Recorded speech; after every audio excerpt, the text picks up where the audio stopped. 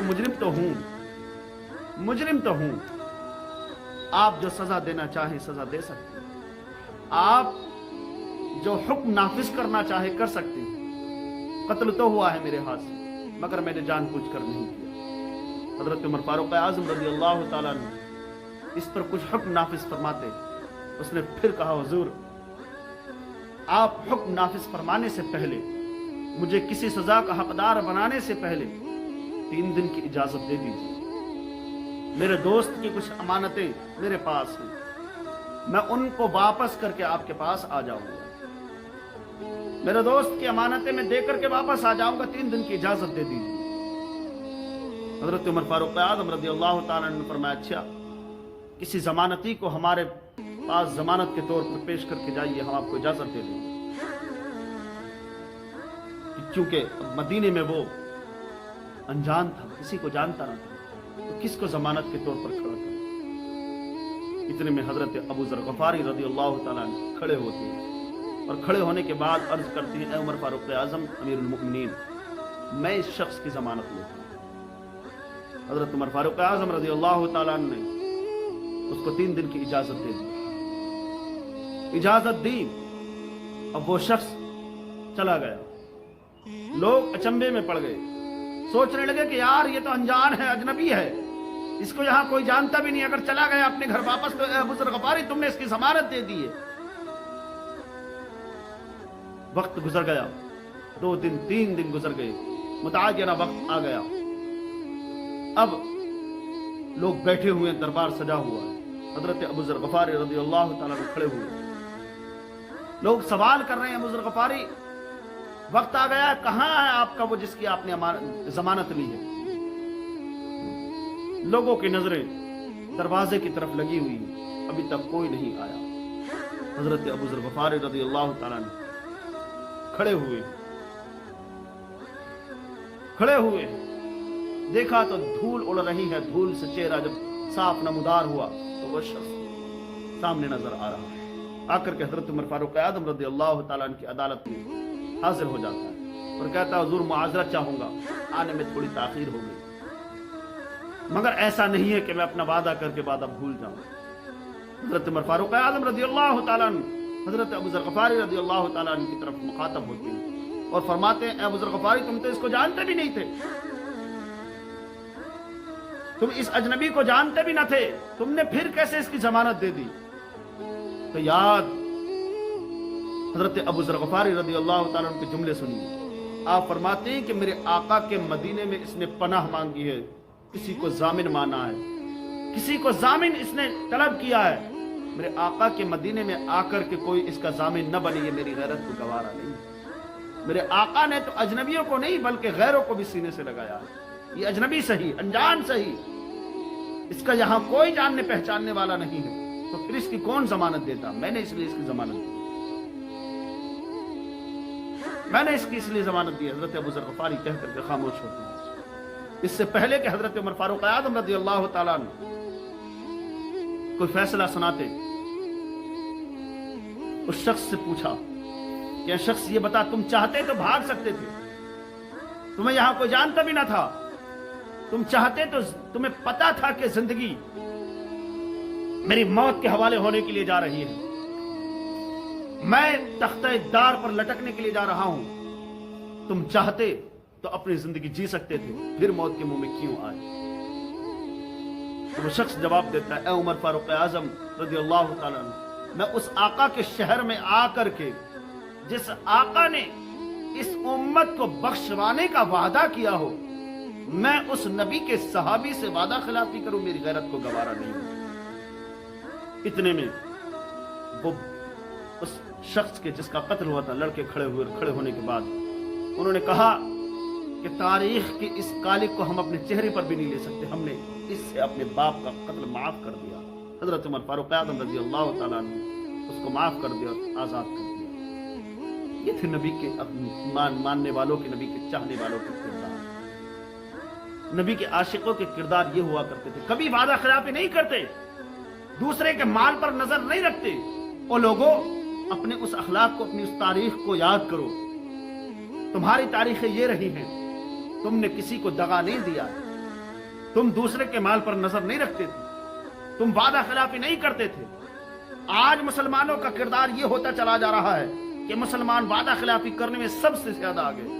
دوسروں کے مال پر، حرام مال پر نظر انسان کے جمائے ہوئے، غریبوں کو ستانے میں لگا ہوا ہے. تمہارا اخلاق یہ نہیں تھا. اسی لیے تم ہمیشہ بلند و بالا رہے، اور جہاں تم نے قدم رکھ دیا وہاں پر تم نے فتح و نصرت حاصل کی. مسلمان آج اس لیے پستی میں گرا ہوا ہے کہ اس نے اپنے نبی کے اخلاق کو، اپنی تاریخ کو بھلا دیا ہے، نبی کے کردار کو بھلا دیا ہے. وہ لوگوں، نبی کے اخلاق کو اپناؤ. نبی